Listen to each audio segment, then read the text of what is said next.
It didn't listen to me. It walked out of the thicket. It turned around and looked at me.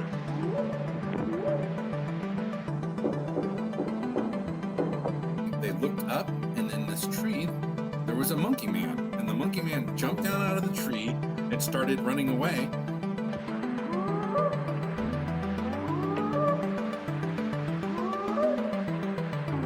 And suddenly they're right in front of the car. He slams on the brakes and manages to stop, and he's skidding because it's like quite, gravelly. And literally for about a second and a half, they just stood there because they don't know where to go, and you tell them panicking. They're like rib flapping, and their face is like twitching.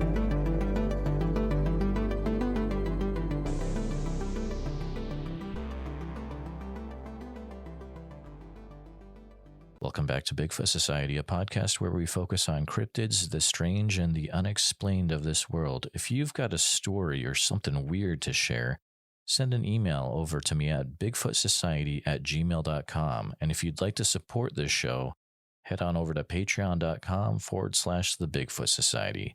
And now, on with the show.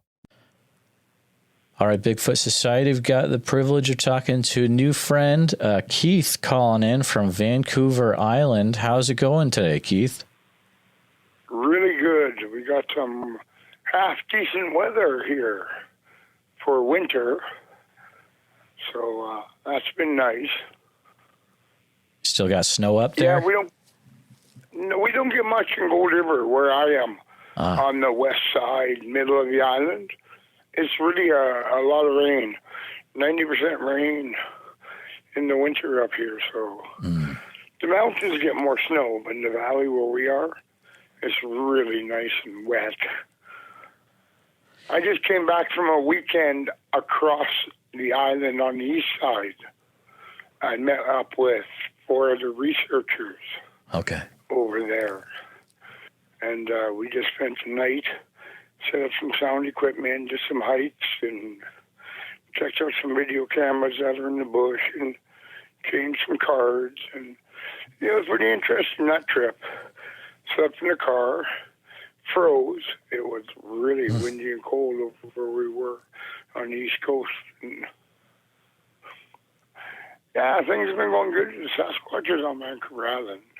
So it sounds like you've been looking into Sasquatch for a long time out there. How did you get started with that, Keith?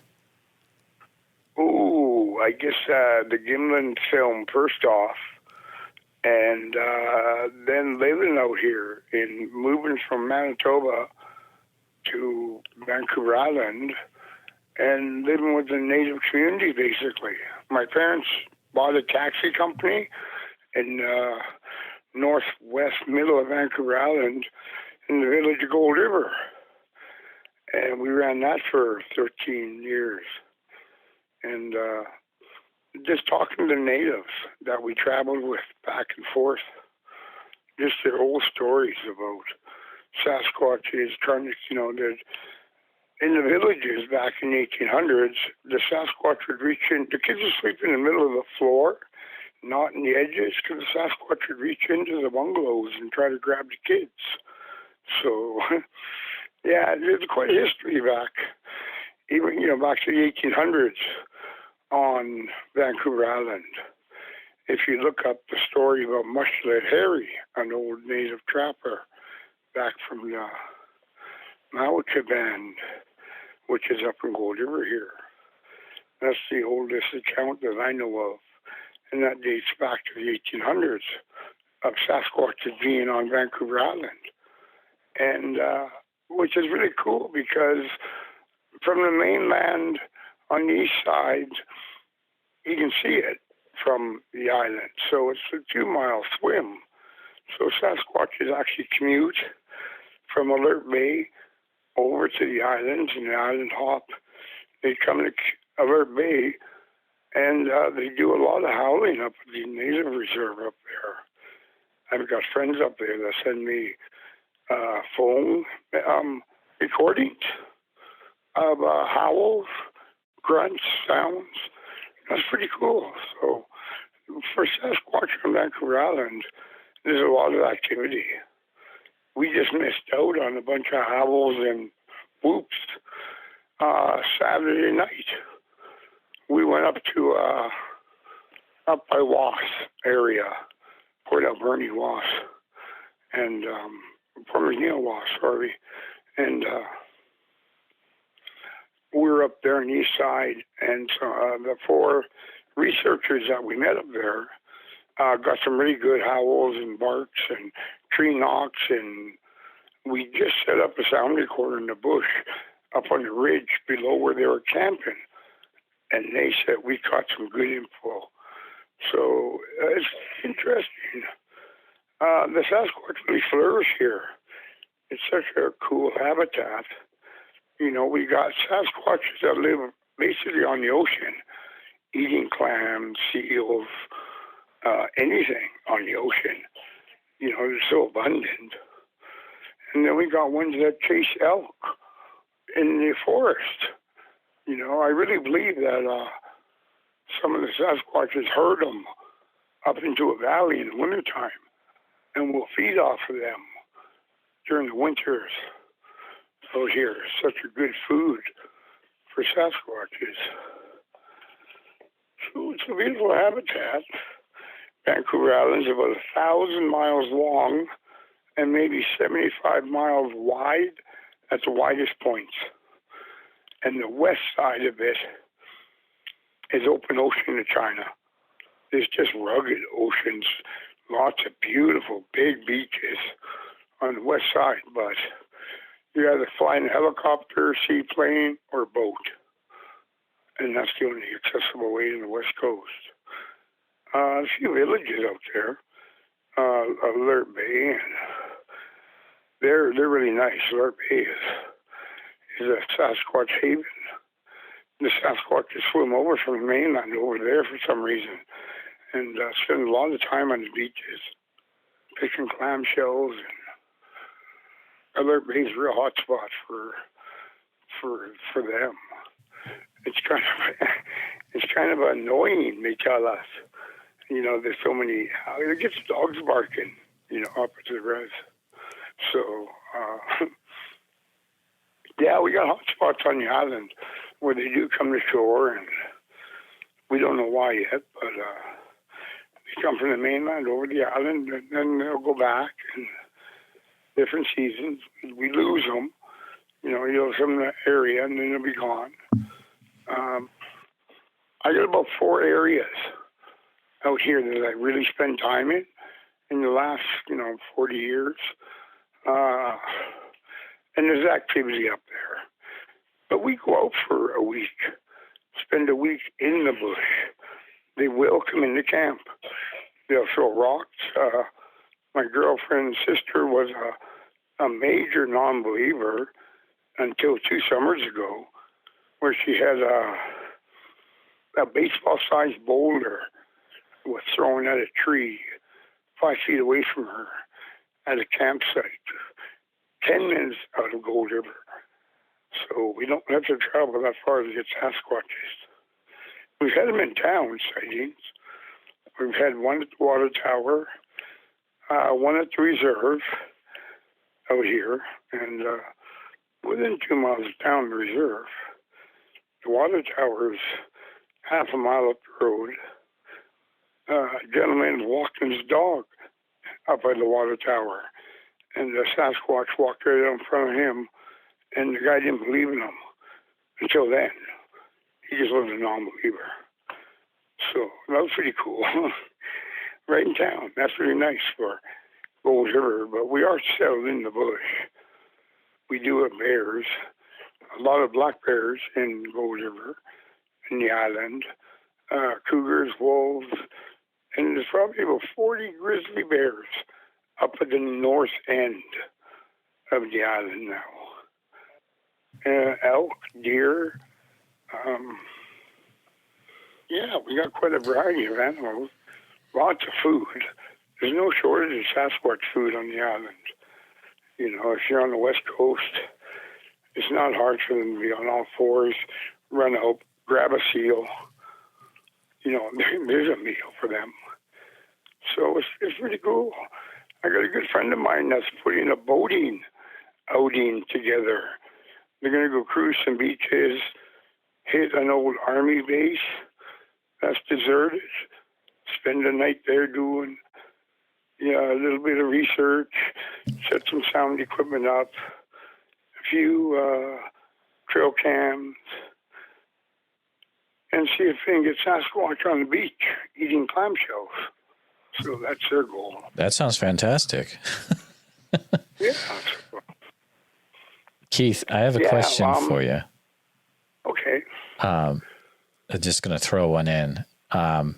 Yeah. You mentioned you have grizzly bears around the area, and I've talked to a gentleman in Montana, and he said there's times when the Sasquatch will almost fight the grizzlies. They found grizzlies that have their necks broken. Have you ever heard any experiences where the Sasquatch are going up against the larger predators in the area of Gold River or anything? The grizzlies, I don't know about, but Okay. the bears won't. The bears will not. They won't mess with them. The black bears? Yeah, the black bears, they won't mess with them. Like you imagine a baseball-sized rock being thrown at an elk leg to slow it down in the bush. And they'll grab that elk and break his neck like nothing. Wow. But their hunting skills they do use weapons. A rock's a weapon. And they'll bring down an elk, take out his leg and slow it down. Maim it. Follow it, maim it, take it down. So I've come across about 3 elk in the past 15 years. Unexplained dead. Just in the bush laying there. Beautiful elk within, he's been dead for maybe half an hour. No bullet wounds, not hunting season. Good luck somebody up there even. There's such a vast wilderness out here. Lots of logging roads. There's lots of access. 90% of Vancouver Island's logged. So that's the sad part.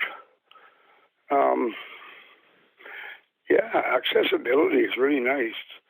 We do have a lot of old timber still in a lot of the parts of the island. First growth timber and second growth is really nice. Nipkish Valley has really grown over beautifully in the last 20 years. We got caves running up and down Nipkish Valley. Just about every mountain will have a cave unit somewhere in it. So I found some loggers I know found a giant cave up. You got to get a boat, take a boat up the inlet, and there's a big cave up there. One guy went in 300 feet with by himself, and he said he can stand up all the way, but he came back after about 300 feet of. But he said it goes in. Way in. So we're going to go out there this summer, set up a few trail cameras, sound equipment over by that area, and then camp for about 8 days and see what happens out in that area. But what I've learned over the years is 4 days in the bush out here, a Sasquatch will come to camp. They're really curious. They know about us. They've watched Vancouver Island grow into what it is today. So, we got residential Sasquatches, and we got island hoppers. Keith, what is it like when a Sasquatch comes into your camp? It's, how do you describe it? You're in awe. A friend and I were up in a mountain lake 22 kilometers out of town here. And somebody had made a homemade picnic table out of an old piece of wood. And there was a giant picnic table there. And where we camped from the picnic table must have been about 80 yards away from the table towards the lake. And there's a little trail that walks towards the lake, and then you come across the picnic table, make a left, and go down 3 steps, and you're on the lake. And So just a giant picnic table somebody made out of some old wood that was falling over in the wind blow. So we're out there one night, 10 o'clock at night, day 4, day 5. We're out there 10 o'clock at night, and we hear this knock on the picnic table. 3 raps. Bang, bang, bang. Well, your heart right away. You can't control that. And then the adrenaline starts to flow. It's like, and my buddy and I, we looked at each other, and neither of us moved. And we didn't know what to do. It was like, it was so clear, so loud, and it's like boom, boom, boom on that picnic table, 80 feet away, 10 o'clock at night. I mean, it is pitch black. The only thing we got going is a fire. No lanterns, no flashlights handy to grab and run to the picnic table, but we did not investigate it. Him and I just sat there, and we never heard a thing after that. But we never heard it come in the camp. It was so quiet.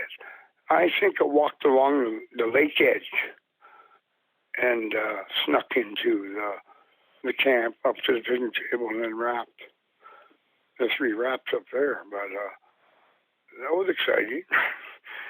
Another time, the same guy I was out with, we spent 10 days up at the river, and we chased one up a mountain, and we got 9 whoops.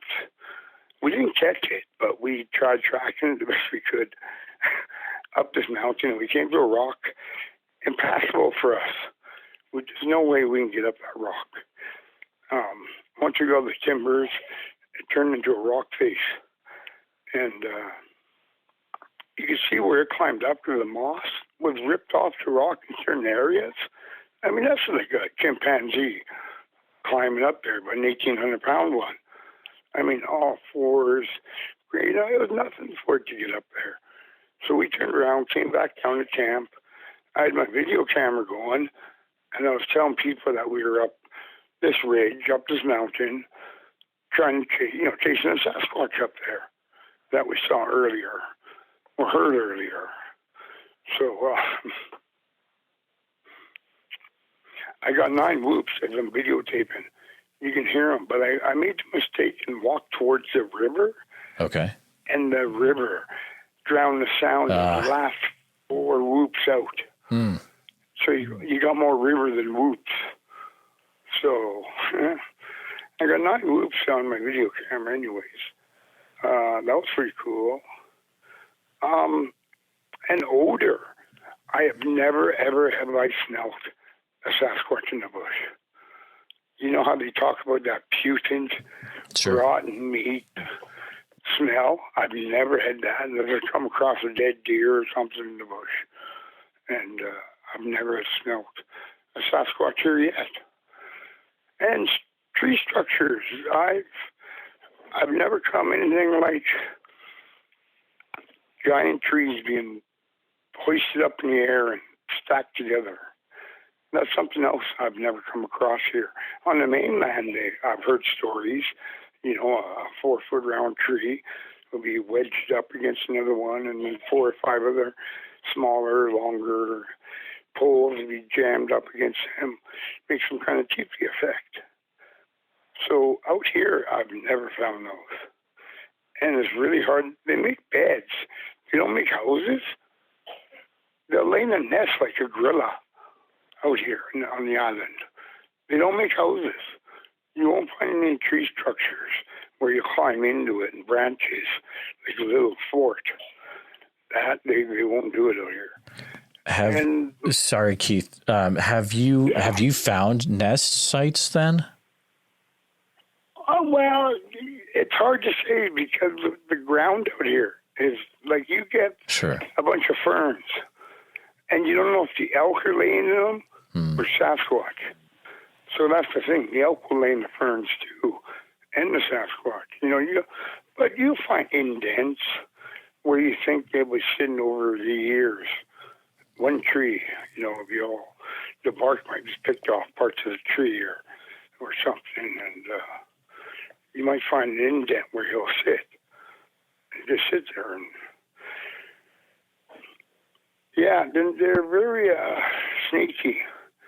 I did catch a picture about 2 weeks ago of one following us. I could hear it in the background, so I turned around, took a picture, and we just kept walking. I got home, I posted that picture, and a lady on my group site says, "Oh, you caught a Sasquatch in the background by those 3 alder trees." And so she zoomed it in and reposted those pictures, and sure enough, to the face of a young juvenile, young Sasquatch. It's not an old one, she's young black one. So we did get the face of a Sasquatch going up a logging road. So I went and set a trail camera up there. You know, the elk were up there a while ago. There's lots of fresh scat, a few deer. So I said, "Oh, we'll show the elk with the trail camera up. Maybe we'll catch an elk or the deer, maybe even a Sasquatch." So I've got a Sasquatch or a trail cam in the area where I've got a picture of a Sasquatch. So that's pretty interesting. It was like, "Ooh, we got caught. Something was following us." But you don't hear a lot. Our bush is really quiet. We heard maybe 4 birds today when we were out for 3 hours hiking around today at one of the lakes. Me and 2 buddies. The bush is really quiet. And we're talking about deer and elk while we're hiking. Like this, you don't see them. We make so much noise in the forest, even walking these big trails that are up behind one of our lakes. It's a group community lake. Lots of trails back there for the people to walk. A little safer. So I was up there today just hiking around. And we're talking about just like they run. A deer, our valleys echo. If you start off the highway and start driving down the valley, that car will echo 4 miles down the valley. Everything hears you coming. Sasquatches hear you. So I found the best way to find a Sasquatch is let him come to you. And that's why we spend days at a campsite. The longest I've been out camping with activities, 20 days. Me and a guy. I brought a guy in from Hope, and him and I spent 20 days in the bush, and that was really interesting. But we had no equipment.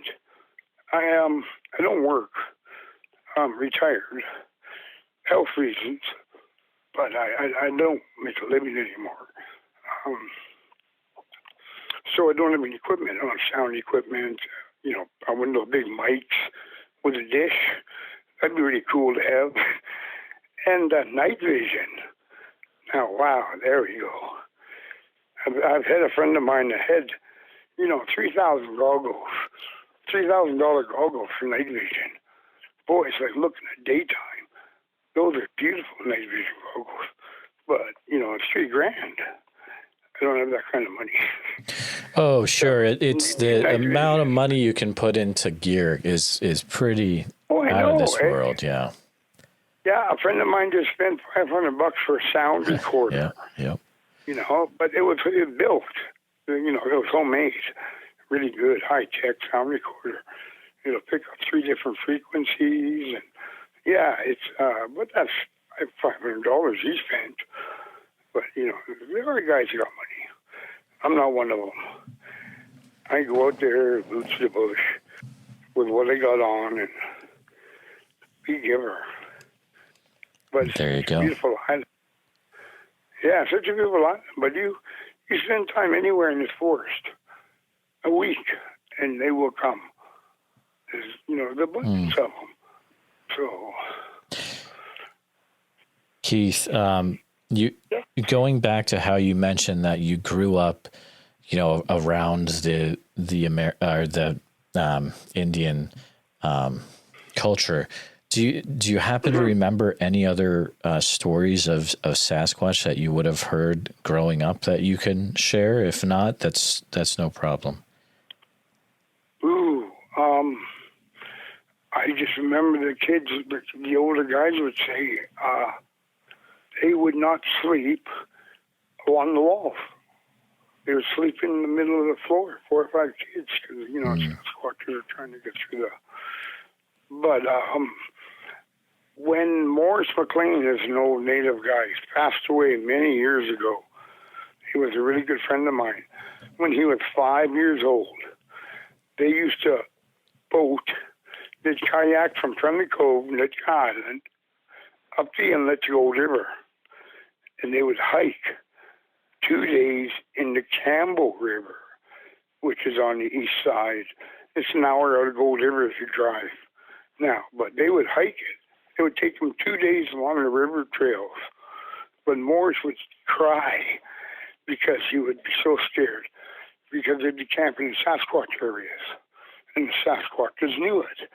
And they would leave gifts, bread, and fish. They would leave fish for them when they would leave camp to the Sasquatches, as for not bugging them. This is what it was. Don't come into camp and steal our food. So, but Morris would cry every time they'd spend the night in the forest hiking on the way in the Campbell River. So, they've been back here since, the 1900s, 1800s is much of the Harry story. So, there's not many occurrences happened lately. So, I don't know what to say anymore. I'm going to run. Keith, I appreciate you chatting. I've got a curveball question for you. We've been talking for half an hour. I appreciate your time. I'm going to throw a curveball in here and see if it lands. If it doesn't, then that's no problem. But the thing I love about Canada is that up there's plenty of these stories about dinosaurs and things seen, prehistoric creatures. You've got the Partridge Creek monster. You've got the Nahanni Valley, where supposedly there's a undiscovered valley of prehistoric creatures. If you hear stuff like that, does that jog your mind to any stories at all that you've heard over the years? And if not, don't worry about it. No, not for prehistoric creatures, but I've been in some forests where you'd expect to see some kind of plant-eating creature. You just expect just like, this is dinosaur forest. Well, I've been to a few of them, but no dinosaurs. We did get one years ago. Somebody did find a big skeleton on one of the rivers down Island. It's in one of the museums on the island here. Oh, really? So there was a real, some kind of fish creature, like the Loch Ness Monster, long neck, big fins, big hump body, looked like Dino from Fred Flintstone with fins. Yep. So something, creature like that was found on one of the rivers on the island, 120 feet long. But that skeleton is on the island somewhere. That's the only way I know of about it here. But, our bush is so thick in areas and so full of cool plants. That's the nice part. Yeah, no, I've been there looking. It's like, dinosaurs have had to have been here. Animal. Oh, yeah, I've looked for fossils. That's the word I'm looking for. Even I've looked for fossils. We were out the other day looking for shale rock to find fossils. But we didn't even find that. So, Keith, one last question before I let you go. Has there ever been a time that you can think of over the years of researching in the bush, being out there for days at a time, where it was so weird, something was so off that you're like, I'd rather not be here right now? You just got the chills. Anything like that?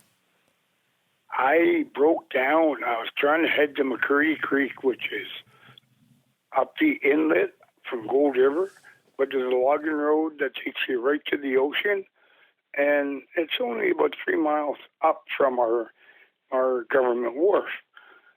But you got to drive the logging road all the way around, which takes about 3 hours to get to the exact same place. I broke down the cross ditch. I hit it too hard, bust my Jeep, set up a tent. My buddy went and crashed in there. I spent the night on a fire, sitting by a fire. All night behind me, I could hear something throwing rocks and pebbles.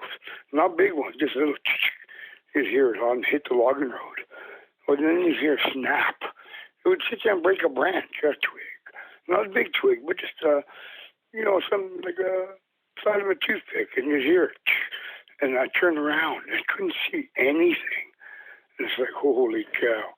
That freaked me out. That was a weird night. But all night until dusk, when I could see the silhouettes of the trees in the mountains, it got quiet. It left, whatever it was. But it stayed there for about 5 hours, dropping rocks on the road and just breaking the branches, but it never moved. It stayed in that one place behind me. And I never got the nerve to stand up. I didn't have a flashlight because I didn't have one. And wasn't expecting to break down at 12 o'clock at night. So, yeah, that's the only freaky thing I ever had where I knew I shouldn't have been here. It's like, I'm on my own, buddy's sleeping in a tent, and yeah, I'm sitting out here, and that was the only thing that got me was all night it would break a little branch, and I turned my head, but I couldn't see it. And I'm sure you could see my silhouette, and it was just sitting there laughing at me. Oh, man, yeah. So it did. For about 5 hours, it just teased me. That's funny. But after a while, it started to freak me out because it wouldn't stop. Uh-huh, yeah. And that was the thing. And I would turn around, and I couldn't see any. It was just black, pitch black in that forest on that logging road. So, wow. Yeah. That's very cool. That's a cool story, Keith. I shouldn't be here. Okay. Yeah. I appreciate you chatting with me tonight. Keep me in mind if anything else weird happens in the future. Hit me up on Facebook. Let me know, and maybe we can. I will. Maybe we can get a new chat with you in the future. But hold on for 1 minute. But thanks so much for talking tonight, Keith. Okay. Thank you, guys. Thank you for listening to Bigfoot Society. If you like the show, please review and rate it 5 stars on iTunes. Hit the share button and send this episode to all your friends on social media. Subscribe to Bigfoot Society wherever you listen to podcasts. It doesn't cost a thing. Pick up a Bigfoot Society shirt or enamel pin over on our Etsy page, and people will tell you all about their Bigfoot sightings when you wear it. At least that's what people tell us. That's what happens. If you'd like to become an official member of Bigfoot Society with a membership card, a community of like-minded individuals, and extra content each month, then please consider becoming a supporter of the podcast by going to www.patreon.com/The Bigfoot Society. Thanks for listening.